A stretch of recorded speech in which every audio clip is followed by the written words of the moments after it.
unos días, este es un buen momento, la guerra se va a estirar, entró en una meseta terrible para la economía, pero en términos informativos, una meseta al fin, no va a pasar nada.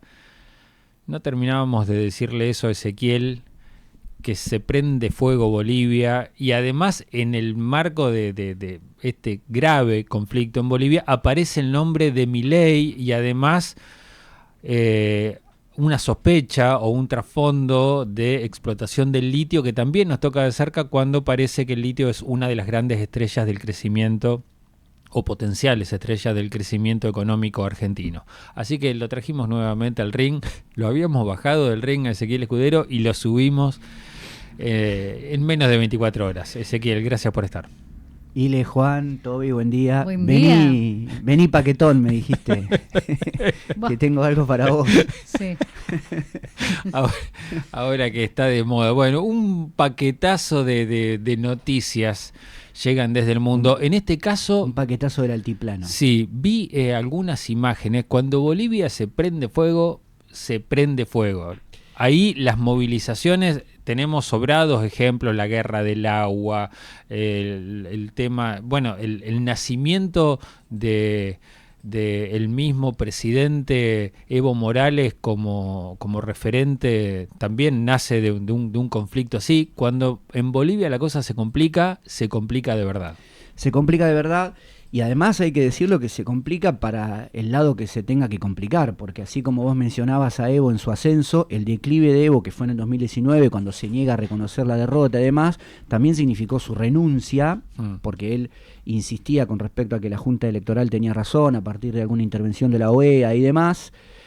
Renuncia, entre otras cosas, porque los propios sectores del MAS estaban diciendo, bueno, a partir de acá te querés convertir en un poder hegemónico y nosotros no te vamos a acompañar. Y él termina renunciando, pide asilo político en Argentina, ¿te acordás que se lo otorga Alberto Fernández? Después sigue la cuestión judicial para Evo, ya que estamos hablando de esta cuestión, para entrar un poco en contexto. Y en el 24, cuando salen las acusaciones, él está imputado por tratas, hay muchos carteles en Bolivia que lo tratan de pederasta. Milei, ya en el poder en Argentina, le saca el estatus de refugiado político. Eso también hay que mencionarlo con esto que vos decías de la injerencia que puede haber hoy de Argentina, del gobierno actual argentino en el caso de Bolivia. Tiene ese antecedente histórico con relación al ex líder del MAS, podemos decir. Está bien, tiene un 19% de intención de voto, si querés, que fueron los votantes que él invitó a votar en blanco, ¿te acordás? En las últimas elecciones que gana Rodrigo Paz, el actual presidente de derecha en Bolivia. Se puede decir que en su bastión de Cochabamba tiene cierto refugio electoral todavía. Bueno, ahora vuelve nuevamente a salir una denuncia, no sé si exclusivamente del sector de Evo Morales o de ese sector y algunos otros, diciendo hay tráfico de armas, hay negociación, una negociación a través de la cual Milei aporta armas y logística al gobierno de Bolivia para una represión. En principio lo que... es cierto lo que vos decís, hay sectores del MAS y también algunos sectores indígenas vinculados con movimientos políticos de izquierda que están diciendo esto. Del lado del gobierno dicen que en realidad lo que hizo Argentina, o sea, no lo niegan, pero lo que dicen es que Argentina habría cedido, creo que es un B-52, un avión de carga, para, por decirlo de alguna forma, ayuda humanitaria, alimentaria a la región, dado que, como bien vos decías, cuando el pueblo boliviano sale a las rutas y a las calles, te paralizan el país. Sectores como La Paz, Sucre y las grandes aglomeraciones urbanas están prácticamente sin poder salir de esos espacios debido a las manifestaciones del pueblo. Sí, son manifestaciones, son picantes, algunas dejan muertos. Así como en su momento vos decías, Irán no es Venezuela, bueno, Bolivia no es Venezuela tampoco. Pero rápidamente, para sintetizar los tiempos de radio, acá hay que decir algo que vamos a traer a colación a Bill Clinton en el 92, cuando le dijo a Bush, ¿te acordás en un debate? ¿Es la economía estúpido? Acá habría que decir, es el litio estúpido, porque la realidad, que esto también explica un poco por qué la injerencia de Argentina, hay que decir que los hermanos bolivianos tienen bajo sus pies la principal reserva de litio del mundo.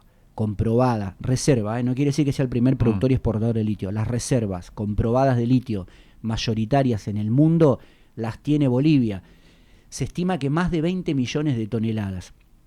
¿Cuál es el dato regional? El segundo lugar lo ocupa Argentina, con 20, o aprox, y el tercer lugar lo ocupa Chile. Eso que en algún momento sonaba muy al pasar, como el triángulo del litio, es la clave para entender la cuestión interna de lo que está sucediendo hoy en Bolivia. No ver eso es quedarse simplemente con una noticia o con algo que va a pasar en mayor o menor medida en términos de tiempo. Esto no, porque ese triángulo del litio, para que vos te des una idea, Juan, se estima que aproximadamente hay poco más de 80 millones de toneladas de reservas en el mundo de litio.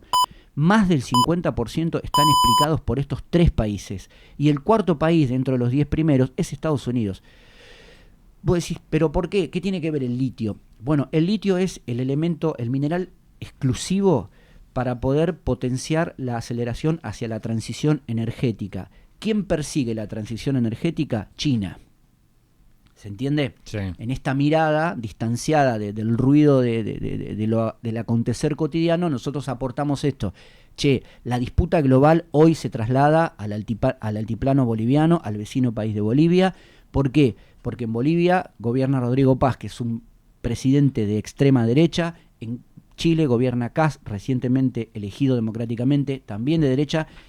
Y en Argentina está Milei, en una alineación de ese triángulo claramente con la Casa Blanca. Es decir, que el insumo que está persiguiendo China para fabricar sus baterías, para sus autos, para todos los elementos que hoy se están abasteciendo y suministrando de esta forma, ese territorio tiene embajadores de Estados Unidos directamente. Tiene el Pentágono, la CIA y la Embajada de Estados Unidos están como todos los ahí. Principales Claro. monitores de esto que hablábamos en su momento respecto a la ampliación de la doctrina Monroe ayornada al trumpismo y su patio trasero considerado el hemisferio occidental, es la clave para entender la crisis de Bolivia. Pero además, rápidamente, Juan, recordá que nosotros acá en algún momento advertíamos de que hace un par de años, año y medio quizá, China había inaugurado un enorme puerto de aguas profundas en Perú con la idea de construir una vía férrea para poder salir también por San Pablo, por Brasil. Bueno, en el medio se iba a poder llevar, sobre todo para las baterías y los conductores, todo el litio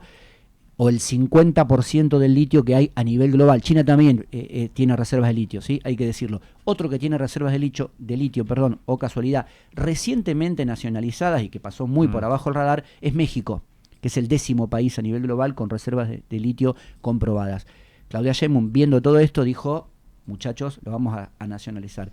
¿Y por qué? Rescatando un poco a Evo de su pasado más glorioso.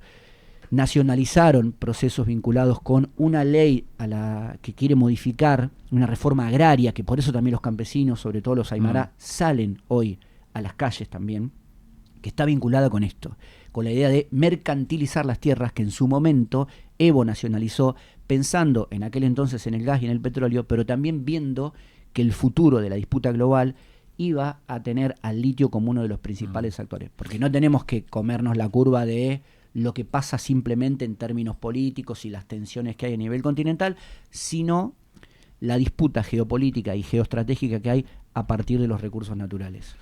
Yo no tengo demasiado presente el termómetro de Bolivia, pero la relación Bolivia con Estados Unidos, con el antecedente de la guerra del agua y la presencia fuerte de las multinacionales norteamericanas en Bolivia, que fue un poco lo que le dio nacimiento y fuerza y potencia a Evo al movimiento al socialismo como dirigente.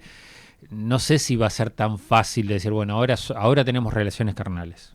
Porque ahí hay una historia de enfrentamiento, de muertes también. Ese enfrentamiento dejó muchos muertos, mucha violencia, mucha represión. No sé si será tan fácil ahí recomponer eso. No, claramente no es fácil. Lo que sí hay que decir es que hay unos convenios, hay unos contratos vigentes respecto a las concesiones de la explotación de tierra que, a diferencia de lo que planteaba Rodrigo Paz en estos 6 meses donde pretendió llevar una fuerte reforma al estilo Milei y que el pueblo boliviano hasta ahora estaría manifestándose de manera diferente a la que se manifiesta quizá el pueblo argentino, tiene que ver con el hecho de que la revisión de estas concesiones le permitiría a las empresas extractivistas, sobre todo del litio, tener la posibilidad de adquirir las tierras. Por eso los campesinos, que no se van a quedar quietos, están diciendo esto no solamente atenta contra los derechos de los pueblos originarios, sino contra la posibilidad de que la soberanía del pueblo boliviano esté muy vinculada con un mineral crítico y clave para el futuro y que el Estado boliviano quiere tener bajo su control. En Bolivia he leído por ahí, no demasiado, pero sí algunos libros que hablan sobre la vida cotidiana en Bolivia. Hay una concepción de la tierra que es muy distinta a la que tenemos nosotros. Es una concepción como que la tierra es del Estado y cuando alguien se dice propietario de la tierra tiene como una tenencia precaria, que es para la explotación, pero en definitiva y al final de todo el camino, el territorio, la tierra donde está pisando, donde está produciendo, es del Estado. Hay una cosa que es, creo que hasta Israel tiene una cuestión así, cuando a vos te dice, vos te cedo esto, sos propietario, sos un tenedor provisorio y durante determinada cantidad de tiempo, pero vos no la vas a heredar a tus hijos, a tus nietos y a tus bisnietos. En algún momento puede ser que esa tierra vuelva otra vez a manos del Estado, ¿no? Hay así una es, cosa así. Hay una especie de uso, sí. en Argentina sería como en comodato, exacto, respecto de que el dueño final y definitivo siempre es el Estado. No hay manera de disociar tal cual el concepto hitleriano del Lebensraum, ¿sí? El espacio vital como el territorio. En Bolivia tiene una concepción similar, por eso es tan importante y por eso hay tanta sensibilidad frente a determinados movimientos. Déjame decirte algo, Juan, recordarlo sí. en realidad en esto que vos decís respecto a la relación tensionada siempre de Estados Unidos con Bolivia, que en algún momento Bolivia llegó a tener un presidente que era prácticamente yanqui, ¿te acordás? Sí. Sánchez de Lozada. No hablaba castellano. No hablaba castellano, a veces me acuerdo de eso. En los propios discursos utilizaba palabras de inglés, anglosajón, ahí mezclando una cosa muy rara. Este era Sánchez de Lozada. El dato es que Sánchez de Lozada, en el 93, reemplaza, siempre por la vía electoral, al padre de Rodrigo Paz, que es el presidente actual de Bolivia, que fue un tipo que creó un movimiento de izquierda revolucionario, que empezó a virar a la derecha, después se convierte Sánchez de Lozada ya en una derecha más consolidada en Bolivia, pero ese tipo es el padre del actual presidente de Bolivia. Y el dato es que Sánchez de Lozada, este yanqui que gobernó Bolivia, fue presidente 2 veces de Bolivia. Después tuvo un interregno muy breve entre el 2002 y el 2003, en la época donde después ya viene un poco más el movimiento de izquierda en Bolivia ya estaba teniendo mucha mayor preponderancia. Recordemos que Evo, si no me falla la memoria, gobierna del 2006 al 2019, fue partícipe del No al ALCA, de la idea junto con Néstor Kirchner de la creación de la UNASUR, que tiene que ver con esto que vos decís, porque la idea central, sobre todo impulsada por Néstor, era la de crear una fuerza conjunta capaz de defender la soberanía territorial de los miembros del Mercosur ampliado. Una especie de OTAN hacia el sur del continente, cosa que hoy no vendría nada mal, pero que quizá la disputa es más cuerpo a cuerpo, ¿no? Hay que ver qué pasa con los hermanos bolivianos y con esto, y nosotros tenemos que estar muy atentos porque formamos parte del peligroso triángulo del litio. Agrego algo, y ya para ir terminando, Ezequiel, sé de varios productores agropecuarios de Tandil que fueron a producir a Bolivia en esa época aproximadamente, y no pudieron comprar tierras donde ellos querían. Había tierras que se estaban deforestando y se estaban transformando en cultivables, pero solamente eran vendidas o entregadas a productores bolivianos y tampoco podías cultivar cualquier cosa. Tengo entendido que si vos ibas a Bolivia y decías yo vengo acá a cultivar soja, te decían no, la soja es para nosotros. Vos podés quinoa y ahí te daban el listado, pero hay una fuerte presencia del Estado para el manejo de la tierra y de los recursos no renovables, así que bueno, ahí va a haber lío. Hay una tensión que va a llevarnos quizá a hablar en más de una ocasión de esto.